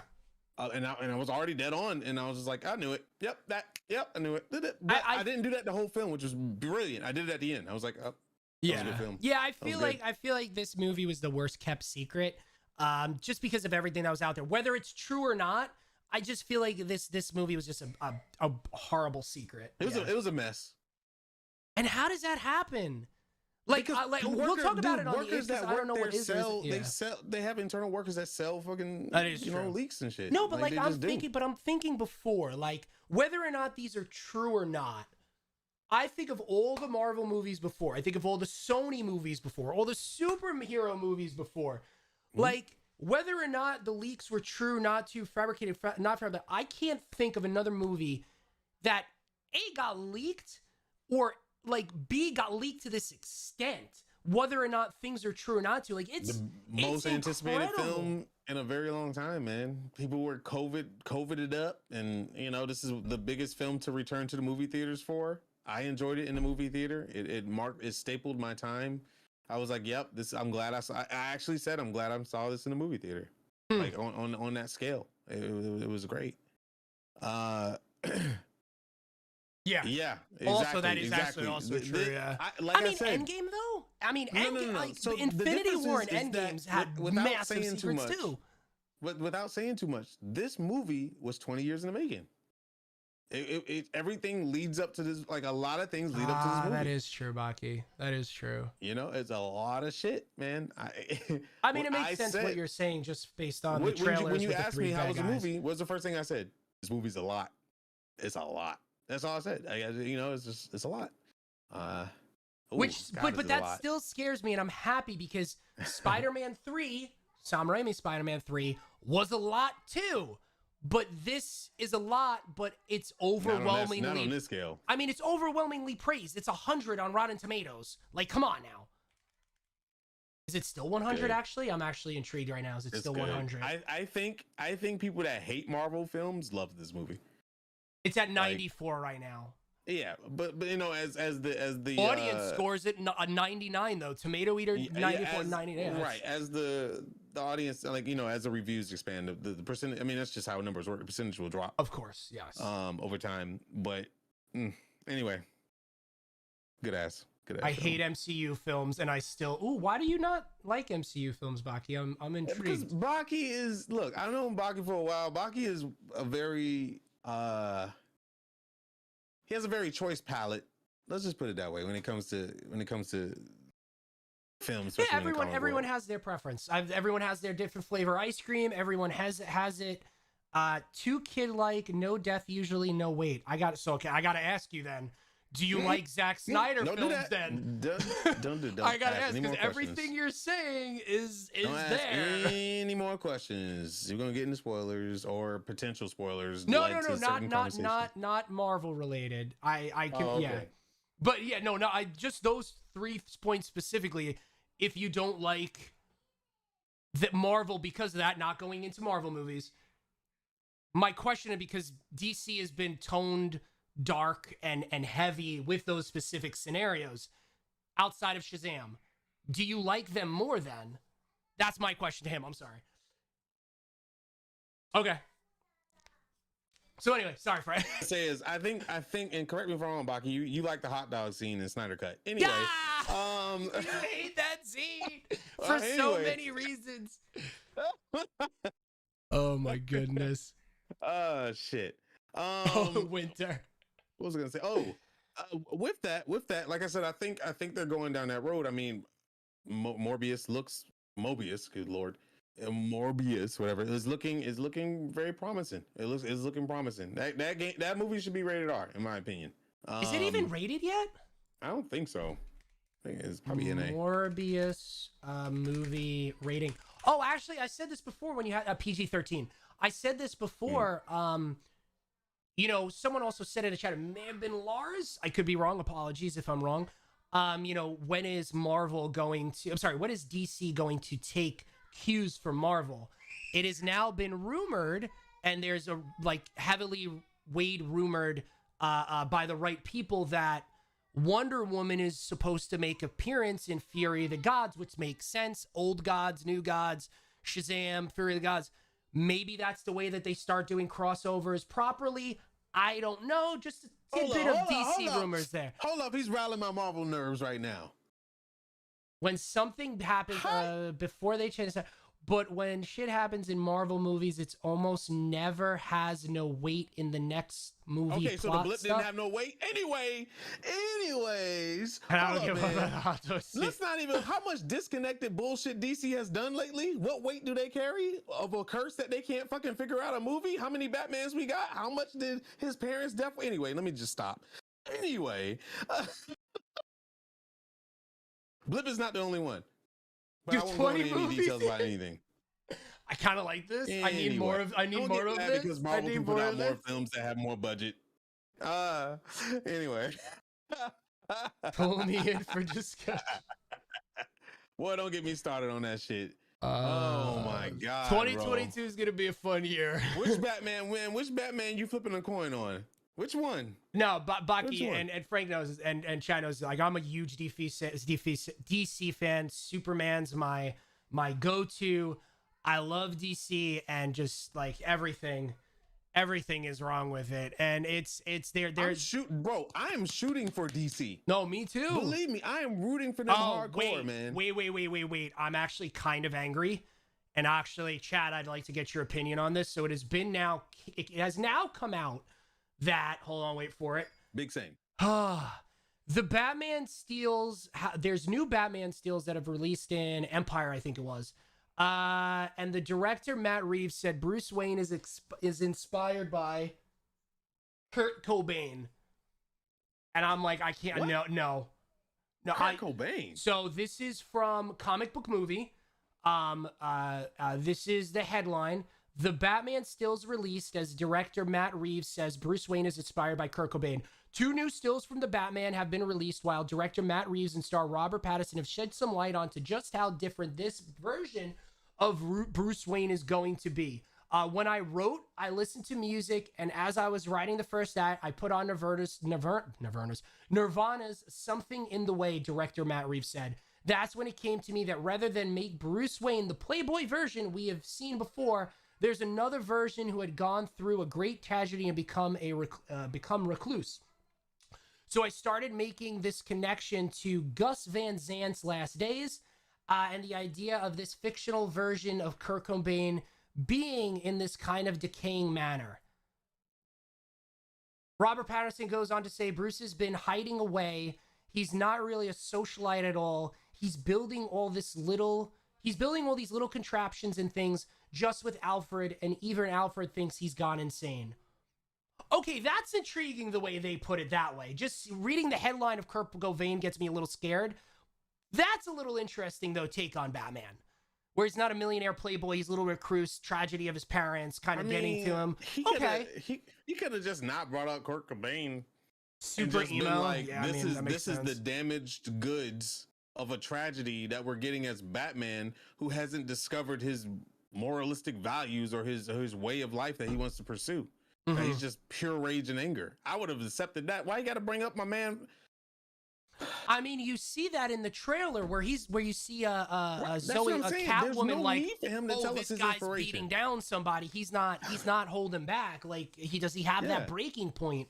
So I would love a broken Batman. I think that's great. I think it fits more with the comic book Batman than anything. But at the same time, see how it plays out in March. You know what? I'm not gonna knock it till we see it. Yeah, it's just simple as that. I really hope that Robert Pattinson takes a very interesting approach to this Batman and doesn't bring any other character that he's worked on in the past.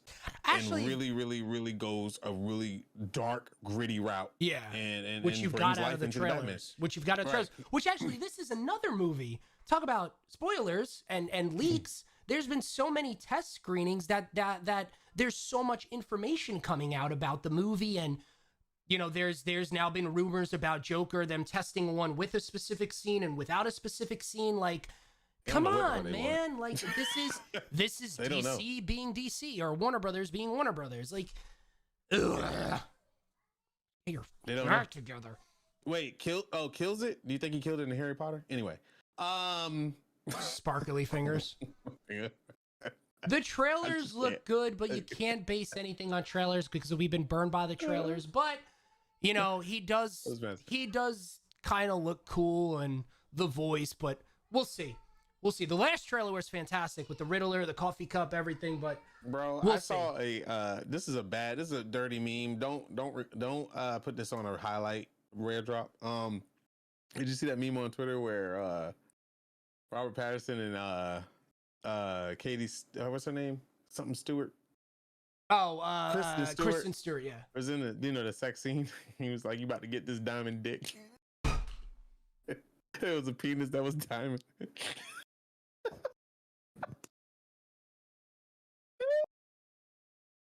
What is happening? It's just a big old diamond pink. Anyway, it was just hilarious. All right. Man. On this note, my name's Nighthawk. That's Frank. We'll see. No, we'll see you in a couple weeks. Bye. It was just sparkly diamond. I just can't. It was hilarious. Anyway, oh man. I don't know. This is not your average Saturday morning cartoon. It was wild, bro. That was funny. Anyway, Kristen Stewart is in the and people are starting to post a lot about her. I don't know why. So maybe she has something coming up soon. I don't know. Well, she just came out and she's now marrying some female actress. I forgot what it was. That's why she was in the news recently. Which good for her. Good for her. Oh, okay. I'm here for it. Agreed, Rocky. Quick new news. Gambit. Remember how we just manifested Gambit? We were like, why doesn't Gambit get anything that he needs and wants in life? And why is he just not getting anything? Well, there's a new series coming out in 2022, a comic book series, not a show yet, of Gambit. And it's being worked on. Let's see, I think I got information. Chris Claremont is returning to Marvel for a new Gambit series and illustrated by Sid Kotian, yeah. Expected in 2022, yeah. Yeah. The #1 cover is dope, by the way. Yep, I'm super excited for that. I can't wait because Gambit is dope as hell. And if it does well, we can probably, if fans, the way Marvel Studios seems to be working it, if fans start to scream about it, they start working on it. So hopefully we see a Gambit series. I would not mind at all if Gambit is one of the first, if not the first X-Men that's introduced in the MCU. That would make my day. I think he's a perfect, Gambit and Rogue would be perfect to be introduced in the MCU first. I don't think they need to take the route of Wolverine. I don't think they need. I mean, Storm would be dope, but I think Storm. Hey, buddy, look at him. Look at a little Matt. Hi. Yeah. Do you see his hat? He has Spiderman on his hat. He loves Spider-Man. Who's your favorite superhero? Spider-Man, yeah. He's a good one. You have a good choice. He knows what's up. Did you see my message, by the way, Frank? I'm sorry. In Discord. No. Yeah. Yeah. See.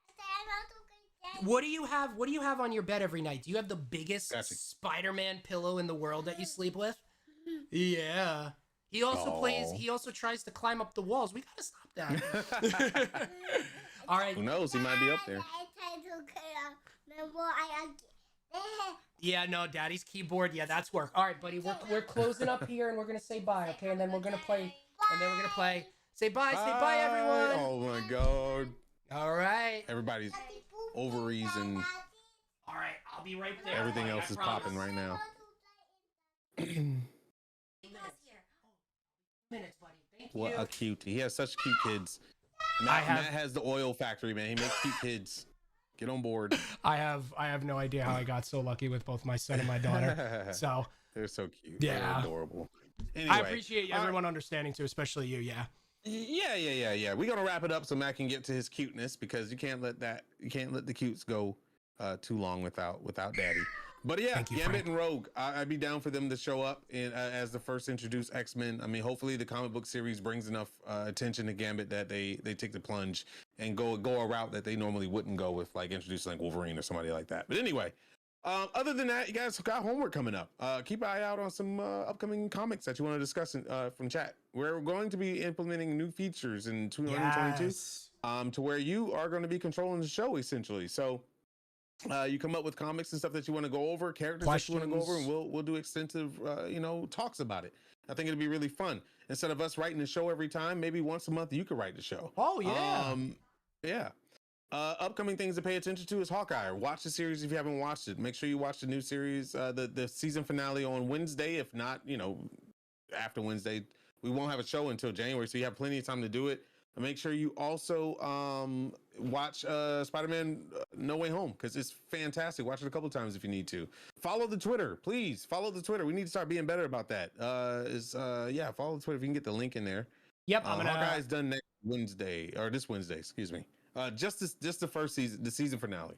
They haven't introduced the season 2 yet, but I'm pretty sure we're gonna get that. Yeah, go follow us on Twitter. This is the direct link for it. I'll spam it a couple of times because I like to spam.